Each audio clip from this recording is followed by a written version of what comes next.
Hello friends, welcome to Star Education. देखिए, आज हम पर्यावरण के ऐसे क्वेश्चनों का डिस्कशन करेंगे जो पिछले वर्षों पर आधारित है। सीटेट में ये क्वेश्चन पूछे गए हैं पिछले वर्षों में, और आगे भी इनके रिपीट होने के चांसेस होते हैं, क्योंकि सीटेट में देखिए बार बार क्वेश्चन रिपीट होते हैं। आप पिछले पेपरों को उठाकर देख लीजिए, और ये सभी एनसीईआरटी से बने होते हैं। क्लास सेकंड से लेकर फिफ्थ तक की जो एनसीईआरटी की ईवीएस की बुक है, ये उसी से सारे क्वेश्चन लिए हुए हैं।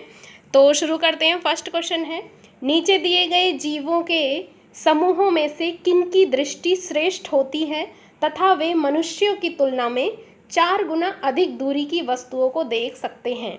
देखिए, आप फिफ्थ क्लास की ईवीएस की बुक पढ़ेंगे तो आपको फर्स्ट चैप्टर में ही इसका आंसर मिल जाएगा।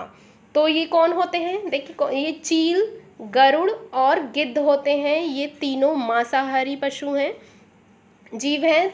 तो देखिए, इनकी जो नज़र होती है वो मनुष्य से 4 गुना अधिक तेज होती है। इसका मतलब है कि ये अपने शिकार को, जैसे मनुष्य 1 किलोमीटर दूर से किसी चीज़ को देख सकता है, तो ये 4 किलोमीटर दूर से देख सकते हैं उसको। और ये आसमान में बहुत ऊंचाई पर उड़ते हैं, और ये वहीं से अपने शिकार को ज़मीन पर देख सकते हैं। तो इसका आंसर हो जाएगा डी, चील, गरुड़ और गिद्ध। नेक्स्ट क्वेश्चन देखते हैं। नीचे दिए गए खेती करने के विवरण को पढ़िए और इस ढंग से की पहचान कीजिए। तो पढ़ते हैं। एक फसल को काटने के पश्चात खेत को कुछ वर्षों के लिए खाली छोड़ दिया जाता है, उसमें कुछ भी नहीं उगाया जाता है। इस भूमि में बांस या अन्य खरपतवार जो भी उग जाता है उन्हें उखाड़ा नहीं जाता, काटकर जला दिया जाता है। यह राख भूमि को उर्वर बनाती है। जब ये भूमि खेती के लिए तैयार हो जाती है तब उसे हल्का सा खोदा जाता है, भूमि को जोता नहीं जाता और उसमें बीज छिड़क दिए जाते हैं। देखिए, ये कौन सी खेती है? ये उस खेती की विशेषता दे रखी है, आपको बतानी है ये कौन सी खेती है। देखिए, ये झूम खेती होती है और ये उत्तर पूर्व भारत में की जाती है। झूम खेती, इसको स्थानांतरित खेती भी कहते हैं। देखिए, सीटेट का फेवरेट क्वेश्चन है ये हमेशा पूछा जाता है सीटेट एग्ज़ाम में। थोड़ा सा चेंज करके पूछा जाता है ये, बस। तो ध्यान रखेंगे आप इसको। झूम खेती या स्थानांतरित खेती कहते हैं इसको। ये असम, नागालैंड साइड में होती है।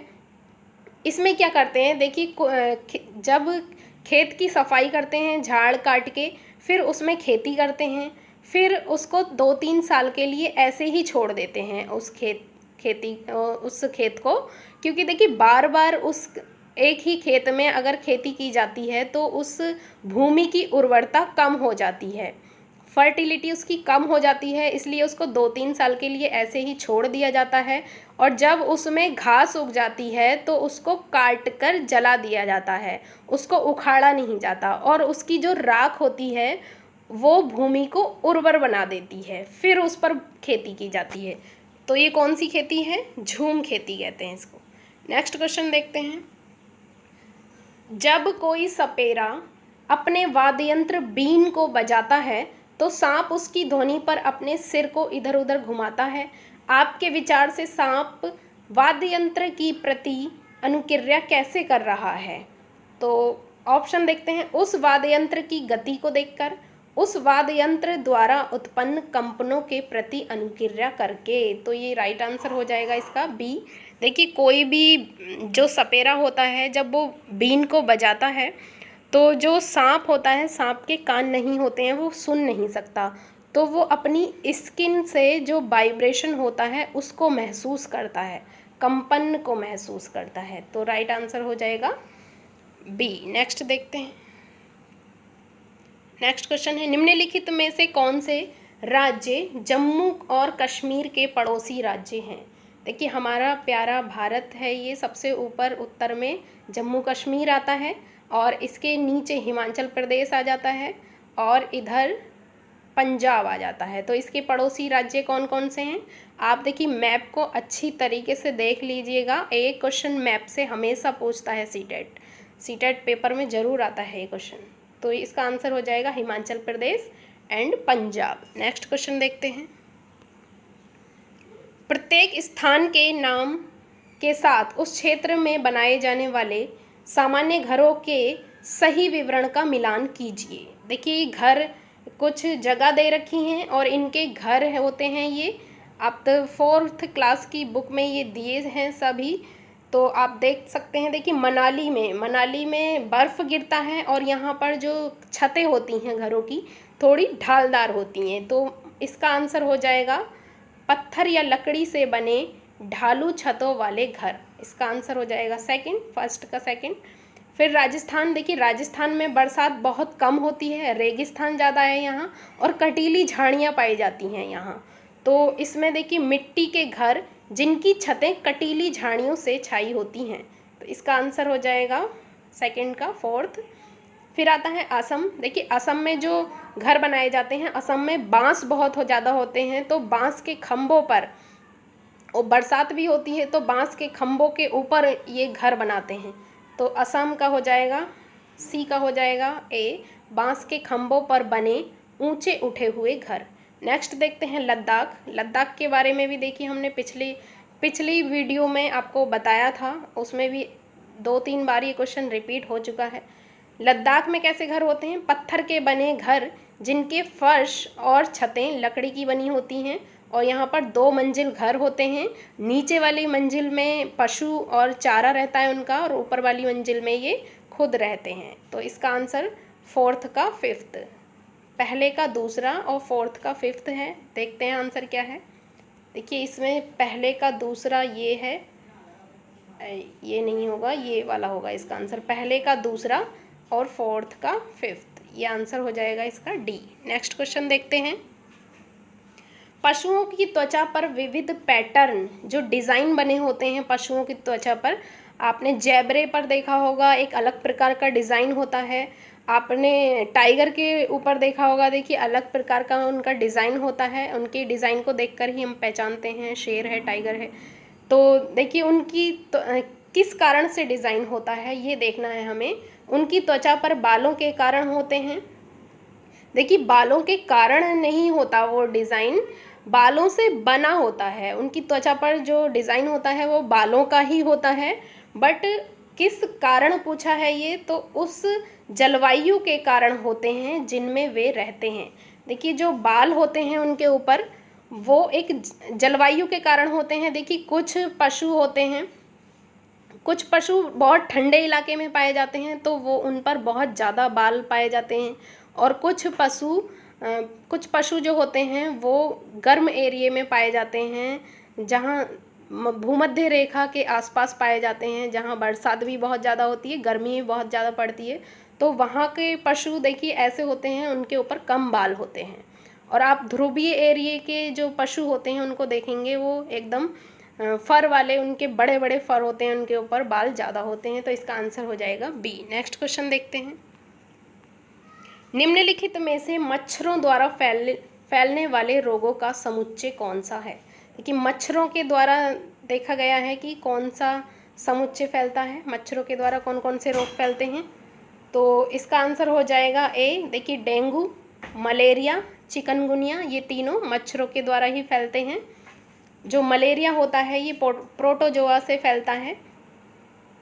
नेक्स्ट क्वेश्चन देखते हैं। देखिए ये मलेरिया जो होता है, मादा एनाफिलीज नामक एक मच्छर होता है, उसी के काटने से ये फैलता है। नेक्स्ट क्वेश्चन देखते हैं। घटपर्णी पौधा निपेंथिस, देखिए इससे पहले वाले वीडियो में भी आपने देखा होगा कि ये क्वेश्चन आया हुआ है और कई बार रिपीट हुआ है ये क्वेश्चन। देखिए अलग अलग तरीक़ों से पूछा जाता है। जैसे ये घटपर्णी पौधा होता है निपेंथिस, तो इसकी विशेषता क्या होती है, ये देखिए घड़े के आकार का बना होता है और इस पर एक पत्ती से ढक्कन होता है, और जो भी कीट पतंगे इस पर बैठते हैं ये ढक्कन जो है अंदर चला जाता है और कीट पतंगों को ये खा लेता है, तो ये कीड़े मकोड़े खाने वाला पौधा होता है। तो इसका आंसर हो जाएगा डी, मेंढकों, कीड़े मकोड़ों और चूहों को चालाकी से फंसाकर ये खा जाता है। ये आसाम साइड में भी मिलता है और ये इंडोनेशिया में भी मिलता है। नेक्स्ट क्वेश्चन देखते हैं। नीचे दिए गए खाद्य पदार्थों के किस समुच्चय में लौह तत्व प्रचुर मात्रा में होता है? तो देखते हैं, बंद गोभी, भिंडी, गुड़, आंवला, पालक और गुड़। देखिए आंवले में और पालक में और गुड़ में ये बहुत अच्छी मात्रा में पाया जाता है लौह तत्व आयरन। देखिए जब भी आयरन की कमी हो जाती है हमारे अंदर तो एनीमिया रोग होता है, और उसमें डॉक्टर सलाह देता है हरे पत्तेदार सब्जियां खाने के लिए। तो देखिए पालक में बहुत ज़्यादा आयरन होता है, गुड़ में भी होता है और आंवले में भी होता है। नेक्स्ट क्वेश्चन देखते हैं। नीचे दिए गए, ये रिपीट हो गया है, नेक्स्ट क्वेश्चन देखते हैं। हमारे देश के लगभग सभी भागों में मिर्च का उपयोग भोजन पकाने में किया जाता है। हमारे देश में मिर्च को लाने वाले व्यवसायी आए थे। देखिए कौन से देश से हमारे यहाँ मिर्च आई थी ये बताना है। ऑस्ट्रेलिया से, उज्बेकिस्तान से, दक्षिण अमेरिका से या अफ़गानिस्तान से। तो इसका राइट आंसर हो जाएगा दक्षिण अमेरिका से, सी। नेक्स्ट क्वेश्चन देखते हैं। निम्नलिखित में से कौन सा पक्षी कैक्टस पौधे के कांटों के बीच अपना घोंसला बनाता है? तो ये देखिए कैक्टस पौधे के बीच ये कटीला पौधा होता है और इसमें फाख्ता जो होता है, डव पक्षी, डव, ये देखिए अपना घोंसला यहीं बनाता है और उसी में अंडे देता है। नेक्स्ट क्वेश्चन देखते हैं। किसी पशु के विषय में नीचे दिए गए विवरण को पढ़िए और उस पशु को पहचानिए। पढ़ते हैं। यह भालू जैसा दिखता है परंतु भालू नहीं है। यह दिन के लगभग 18 घंटे वृक्षों की शाखाओं से उल्टे लटक कर सोता है। देखिए वृक्षों की शाखाओं से उल्टा लटक कर सोता है, वो भी 17 घंटे। यह जिस वृक्ष पर रहता है उसी की पत्तियां खाता है। यह लगभग 40 वर्षों तक जीवित रहता है। ये भी देखिए एनसीईआरटी बुक से लिया गया है। इसका आंसर हो जाएगा स्लॉथ, आंसर हो जाएगा ए। नेक्स्ट क्वेश्चन देखते हैं। परिवार एक इकाई होता है जिसमें माँ, पिता और उनके 2 बच्चे होते हैं। यह कथन, इसके बारे में पढ़ना है। यह सत्य है, ये कथन जो दिया है देखिए ये बोला है सत्य है क्योंकि सभी भारतीय परिवार इसी प्रकार के होते हैं। ऐसा नहीं है, देखिए भारतीय परिवार जो होते हैं कई प्रकार के होते हैं, संयुक्त परिवार भी होते हैं, एकल परिवार भी होते हैं, तो ये आंसर गलत हो जाएगा। सेकंड देखते हैं। सही नहीं है क्योंकि इस कथन में ये स्पष्ट करना चाहिए कि बच्चे जैविक होते हैं, ऐसा कुछ नहीं है। नेक्स्ट पढ़ते हैं।